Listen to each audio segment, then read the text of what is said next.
Coucou à tous et bienvenue dans ma cuisine. Alors aujourd'hui, je vous propose la recette de cette bouillie à la banane. Voilà, une bouillie qui se consomme dans le nord de la Côte d'Ivoire. Voilà, alors si vous êtes intéressés, restez scotchés.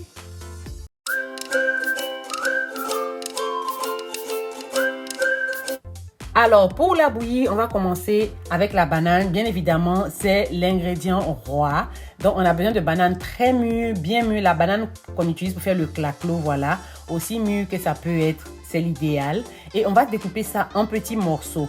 Maintenant, moi, ce que je fais, normalement, pour la bouillie, vous découpez la banane en petits morceaux et vous préparez la bouillie au feu. Et quand c'est cuit, on utilise le bâton traditionnel, là, pour écraser la banane, pour la réduire en purée. Voilà. Ou bien, vous pouvez utiliser votre mixeur plongeur pour réduire la banane en purée. Mais moi, pour me faciliter la tâche, j'aime bien faire en avance. J'écrase déjà ma banane en purée avant de commencer à faire la bouillie. Donc ça, c'est ma méthode à moi. Si vous voulez, faites cuire pendant que c'est en petits morceaux comme ça et écrasez quand c'est cuit. Parce que c'est comme ça que ça se fait, voilà, de façon originale. Mais moi, j'écrase ma banane d'abord, je la réduis en purée comme ça. Une fois que j'ai mis au feu, à nous aller.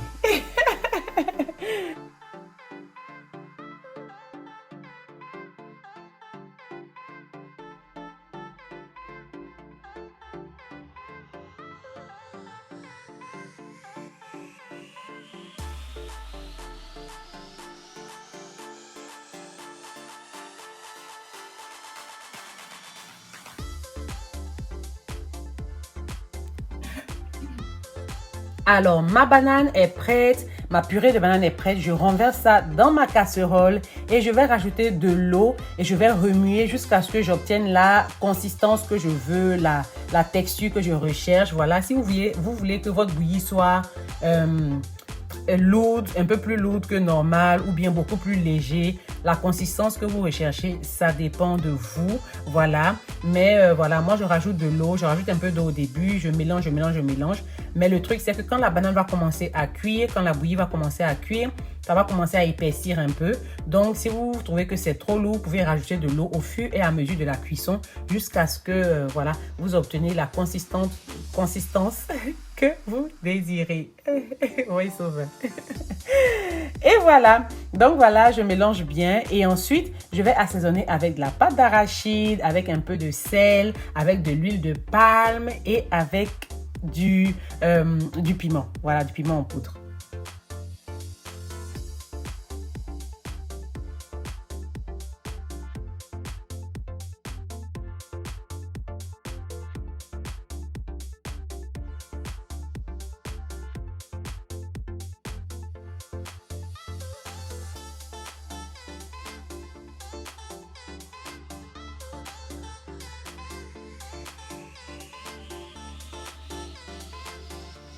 Alors, quand j'ai fini de bien mélanger, voilà, la banane avec l'eau et que j'ai un mélange bien homogène, je vais maintenant rajouter ma pâte d'arachide. Donc ici, je rajoute 4 cuillères de pâte d'arachide. J'aime bien faire ça pour une banane. Je mets une cuillère à soupe de pâte d'arachide. Après, vous pouvez mettre plus ou moins, ça dépend de vous. Mais bon, voilà un peu comment moi je fais. Pour une banane, je mets une cuillère à soupe de pâte d'arachide. Après, ça dépend de vous. Faites selon vos goûts, ajustez en fonction de vos goûts et de vos préférences. Voilà. Et une fois que j'ai fini de mettre la pâte d'arachide, je vais mettre un peu de sel, donc une pincée de sel. Voilà. Et pour le sel aussi, vous pouvez mettre un peu plus si vous voulez. Je mets juste une pincée. Maintenant, vous mettez du sucre. Mais moi, je ne vais pas mettre de sucre parce que ma banane était tellement mûre et tellement sucrée que quand j'ai goûté, franchement, j'ai trouvé qu'il n'y avait pas de nécessité de rajouter du sucre parce que c'était assez sucré déjà. Mais normalement, vous pouvez rajouter du sucre si votre banane n'est pas aussi sucrée que ça. Il y a des bananes qui sont mûres comme la banane claclo, mais qui ne sont pas sucrées. Les bananes où ils mettent beaucoup de produits pour mûrir ça là. C'est possible d'avoir ça. Si. Mais dans mon cas ici, quand j'ai goûté, c'était super sucré. Je me suis dit non, pas question de rajouter du sucre.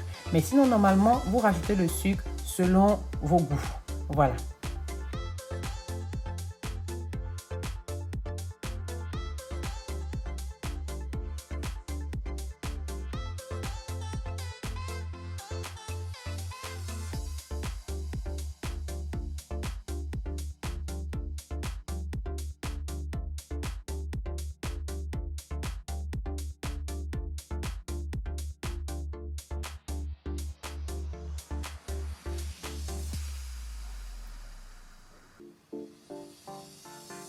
Alors, une fois qu'on a mis tous les ingrédients, qu'on a bien mélangé, on va fermer et laisser cuire à feu doux pendant 30 minutes.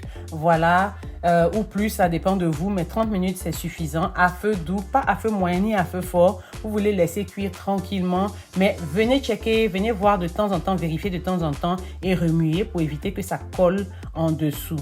Voilà, mais voilà. 30 minutes, c'est suffisant. Voilà à quoi ça ressemble. Quand ça commence à bouillir, on va fermer et on va laisser cuire pendant 30 minutes.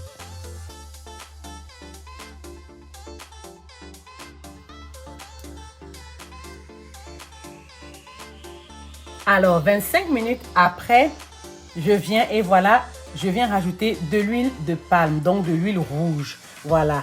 Donc, je rajoute une cuillère à soupe d'huile rouge. Vous pouvez rajouter plus ou moins, ça dépend de vous, ou même ne même pas mettre d'huile rouge, mais généralement ça donne un peu le goût original du village si vous en rajoutez. Voilà, et on va bien mélanger et j'ai rajouté aussi une cuillère de piment en poudre.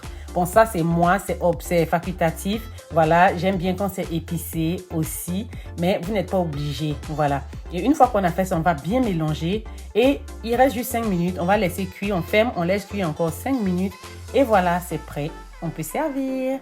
Si vous trouvez que c'est trop lourd, vous pouvez diluer avec un peu d'eau pour avoir la consistance que vous voulez, comme j'ai dit au départ. Voilà, ça dépend de vous.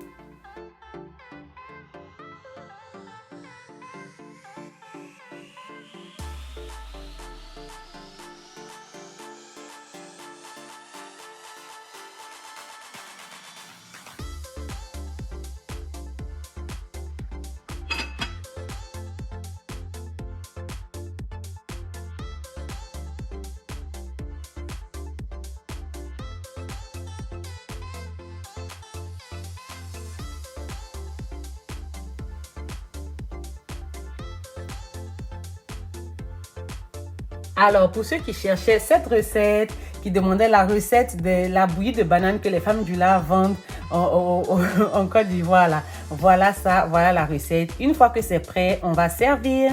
Et juste pour décoration, on peut mettre un peu d'huile rouge dessus comme ça, juste pour rendre ça joli, voilà. Et c'est tout. Et ce que j'aime bien faire aussi, je mets un peu d'arachide. Je verse un peu d'arachide grillé dessus. Là, j'en avais plus. Voilà, mais sinon, généralement, j'aime verser un peu d'arachide grillé dessus. C'est super bon.